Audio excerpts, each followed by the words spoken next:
In this episode of Software Explorations, we revisit Selenium-Wire and we see how we got victory and success over the challenges that we had using Selenium-Wire the first time we tried to implement it on our very first live stream.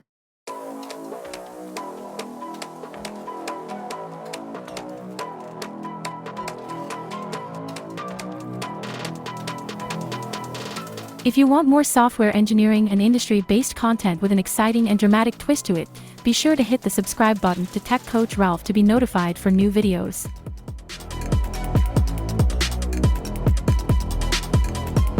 Welcome back to another episode of Software Explorations with Tech Coach Ralph. We are going to revisit Selenium-Wire.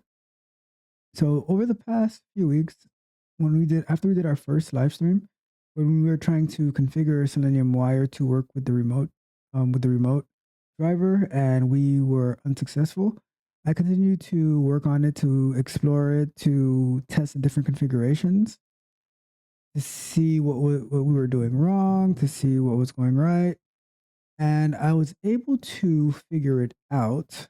And I wanted to share the details of that with you in this video, and then in a subsequent live stream, we will go through actually implementing it so we can see Selenium-Wire being able to read the network data, the network traffic, using the remote driver going through AWS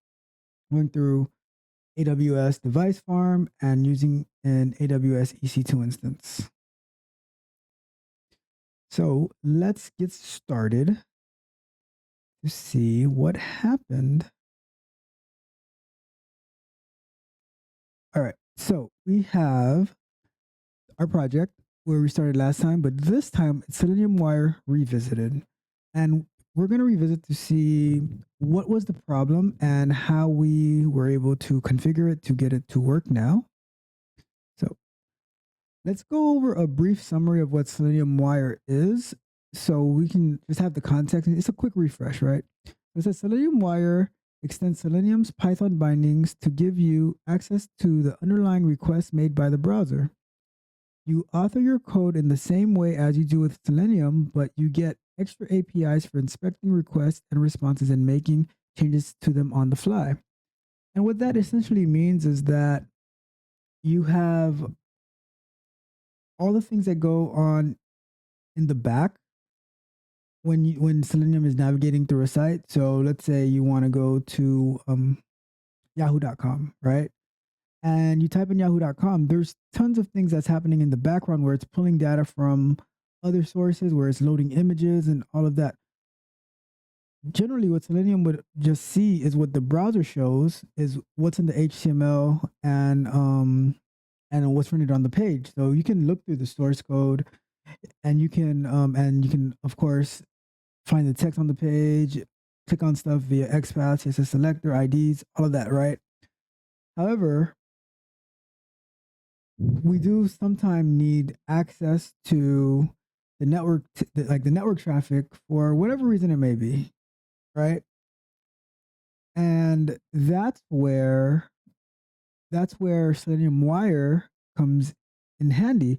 And in addition to inspecting the request and the response, where you can see the headers and all of that, Selenium-Wire also allows you to make changes to those requests and the responses so you can manipulate the data in for whatever particular reason you might need it for. But it's for testing purposes, it is extremely useful to be able to manipulate certain network data. So for example, you can add in a particular cookie, you can remove a cookie, any type of test that you could think of that you might not have access to, of what you might not have access to, that's happening within the requests and the responses. Selenium-Wire gives you that access. So that's great. All right, so let's move on. So what was the problem that we had when we were trying to implement Selenium-Wire? So when trying to run Selenium-Wire on a remote driver, the proxy, which is what Selenium-Wire essentially is not working correctly. We were unable to figure out the proper configuration for the proxy settings. And so then I also posted I opened an issue with Selenium-Wire owners, and they didn't provide any insight. Someone had responded, um, and it's a funny story, right? Because they responded, so I'm like, oh, maybe this is somebody, like maybe it's one of the owners. They're giving me some valid information. So then I went to try to implement it. They said, oh, use the IP of the hub of Selenium hub. I was like, all right, let me give it a try. That didn't work at all, like not one bit. So then that person ended up posting right after my post, and I read what they posted, and they pretty much said, "Oh, I'm brand new to Selenium and Selenium-Wire, and I was wondering how this." I'm like, "Why are you responding to my post if you have no idea how this thing works in the first place?" Anyway, I don't want to get out on a tangent, but they surely did waste a few hours of my time. But it's all good because guess what? We figured it out, right? So let's keep going. So what we'll try. So this is from part one. We try to use it locally using Docker and Selenium Grid. And we use the recommended configurations from Selenium-Wire to see if we get the test running via the grid through Selenium-Wire. When trying that, I was not very successful going through that route. And I think it had a lot to do with the Selenium-Wire needing to have like public access to public access to the port and the IP that it's all funneling through, right? So I had some trouble going through this part, like just doing it locally. It was a bit troublesome. I might actually try doing the Docker part again locally to see if I can get that again to work. But I think it was more important for the purpose that I needed to figure it out using the EC2 instance and to EC2 instance and to use the AWS device farm, right? Because if we're being innovative, we're going to be looking towards to be going towards the AWS technologies and how we can leverage not having to set up EC2 instances that have nodes and doing that whole Selenium grid configuration on our own. If we can leverage it through AWS device farm, I think that'll be golden.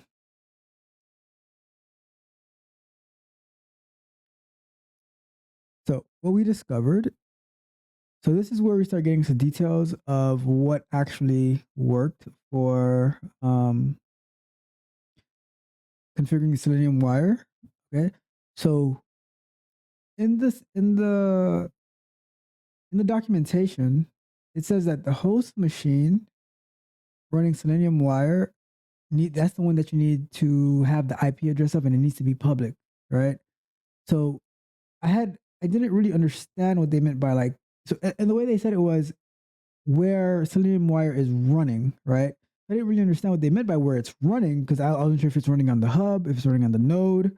And through the way that I was running it, it was being launched through Team City. And then Team City has these agents that it uses where it chooses what like to send it to the hub. And it's like it was intricate configuration. So by the so when they say that you're running it, the IP has to be where Selenium-Wire is running. That's the host machine. So that's one of the reasons that we couldn't get it. I couldn't get it to work locally because my IP address and a host is private for me, like through my ISP. So trying to get back in, I'd have to do a bunch of configuration and router work and networking work, and I did not want to do that. So I said, okay, we're gonna try to use AWS device farm and EC2. So that makes the EC2 instance that is that you're launching the Python script from, that is your host machine. So whatever IP address that AWS assigns your machine, and be it that a public IP address, that is the IP address that goes into the configuration for Selenium-Wire. So it is not the Selenium Grid hub, or the node that the test is being executed on. So the way that it works is wherever you launch your test from, that's the machine that's actually running the test, and then it sends it to the hub, and then the hub puts it on a node. So what Selenium Grid needs is the IP of where the test is being launched from, and it needs that to be an open IP so it can send it back it sends the data back to that machine that has Selenium-Wire, and then it can see the proxy and it will log the network traffic data. All right. So I created this diagram to try to explain it a little bit better, right? So what does it mean by Selenium-Wire host? By host, Selenium-Wire is referring to the machine that actually has it installed. That could be a local computer that is trigger the test, or an agent that is executing. For example, Jenkins or TeamCity distribution would determine which machine is launching the test, and that would be the host. So the machine that's sending the test to the Selenium Grid, right, to the hub, that machine that's launching it is your host, right? So let's say where Selenium-Wire test is being started, so it could be your local computer, because from your local computer you can send tests to a grid, and then that grid will put it on a node, right?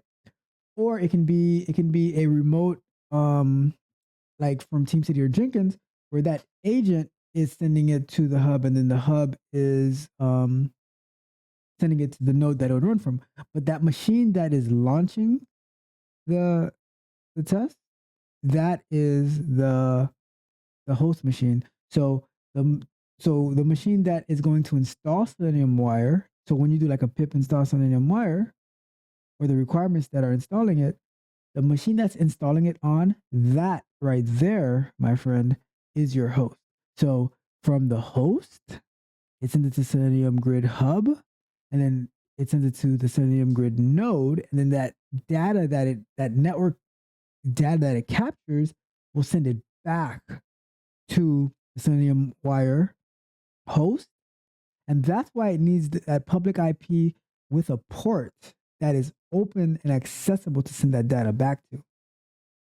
I hope that makes sense, but fear not, because we will go through this in a live stream where I will log into EC2 and I will use the AWS device farm where we can see it in action, and we can actually see the proper configuration. We're going to look at how we're going to configure that AWS security group to give a port open so it can send the data back to Selenium-Wire, and then we can actually see the network traffic being logged.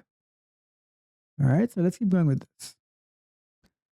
So this is what we're going to try in part 2, because part 1 we went over that what we had tried and what we were unsuccessful at, and in part 2, which I sampled it already to see that it works. And then so what we're gonna do, the walkthrough that we're gonna have, right?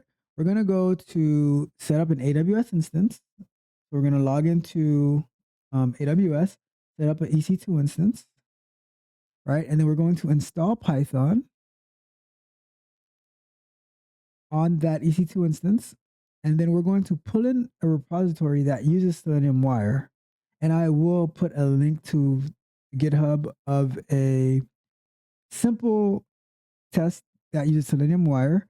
But while I would rather you create your own test using Selenium-Wire, which you can just use regular Selenium, and then you can update that to Selenium-Wire, and you would be just as good to go, right? They pretty much work exactly the same, right? So having some type of test or repo that has Selenium-Wire configured to be used, and then the critical part is we're going to configure AWS port to allow data to be sent back to Selenium-Wire, right? And then we're going to execute our test using the AWS device farm. So we don't have to manually set up the grid and the hub and the nodes ourselves. We're just going to execute the test on AWS device farm, and then we're going to expect the AWS device farm to return the data for the network traffic to our Selenium-Wire host, and then that should be logged for us. Okay. Okay. So the tools that we're going to need to do this, right? Similar tools as last time, but we are going to need a local computer and a virtual cloud. So AWS, Google Cloud, Azure, pick your poison, as long as you are pretty familiar with how to use it.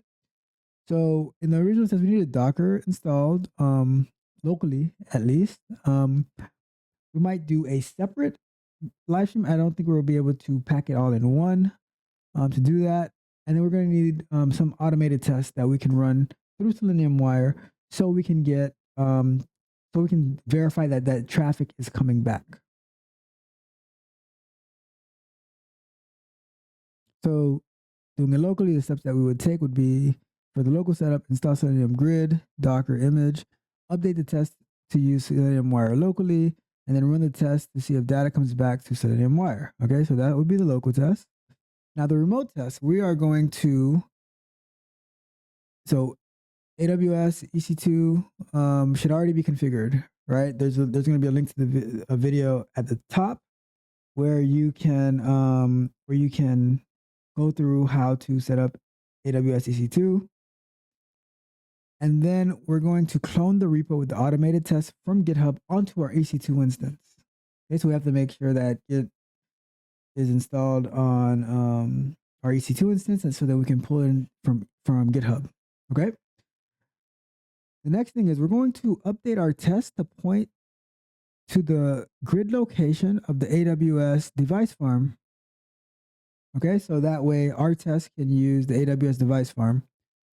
And then we are going to open a port in EC2 security, in the security group, for the Selenium-Wire data to be sent back. So we're going to choose a port. We can use, usually you use a port in the 8000s to do that. So we'll choose a port, and then we'll pick that port to be sent back. We make sure we have our automated test configured to send it back, and we make sure that the port on EC2 is open to send it back, and then we run our test, right? And so we can see the results. So the goal of this project should be that data should be returned back to Selenium-Wire proxy. We should be able to successfully capture network traffic with this configuration. That's the goal, right? But like I said, I was messing with it and I did get it to work, but I would like to do it together to make sure that I am on the right path and that it actually is working and it wasn't just something that I was dreaming about, right? So the findings that we should have and that we will have is issues with local runs, because especially on remote grids, because most IPs are private behind the ISP, like I explained a little bit earlier.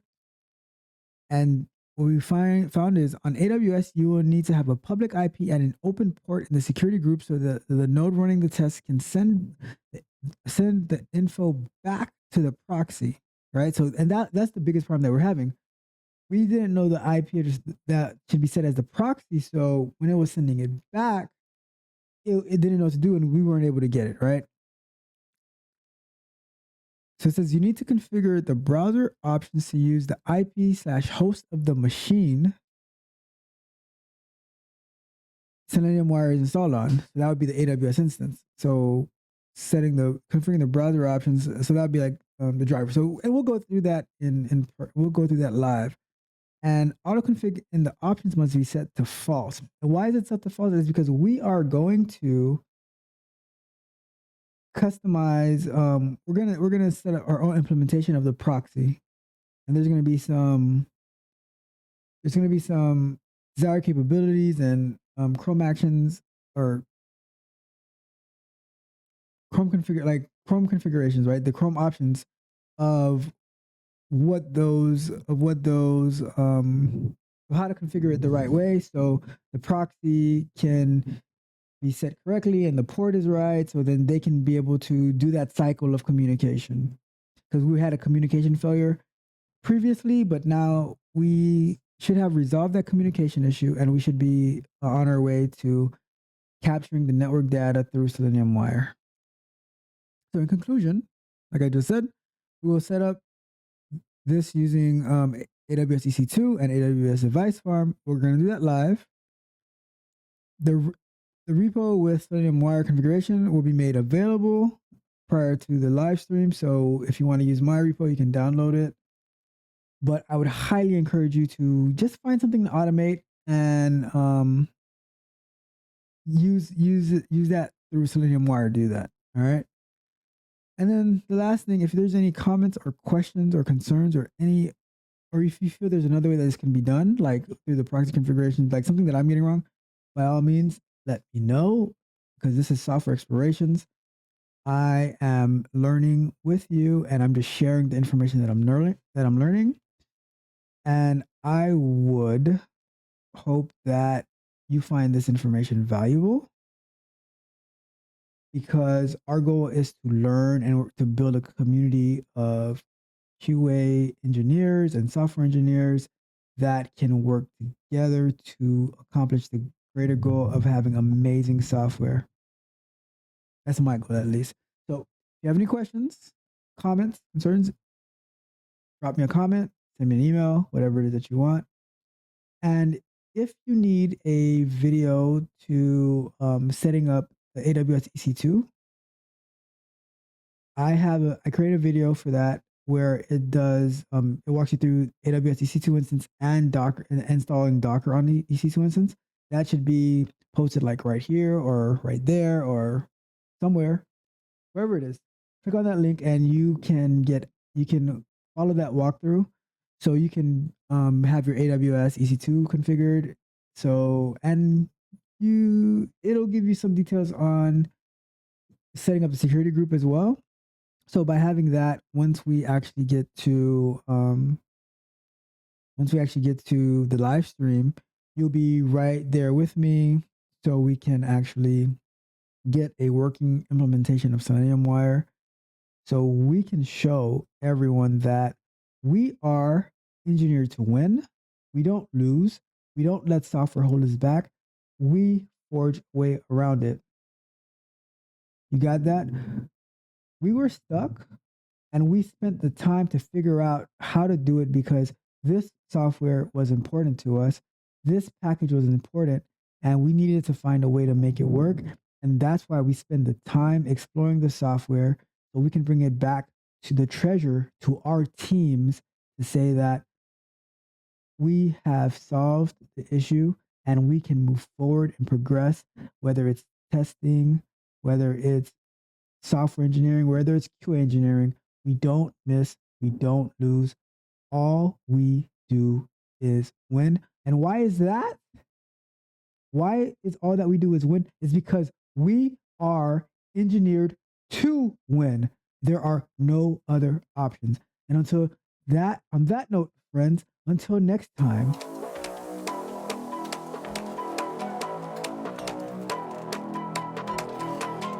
If you enjoyed the fascinating information shared in this video and you want more, be sure to hit the subscribe button to Tech Coach Ralph to be notified for new videos.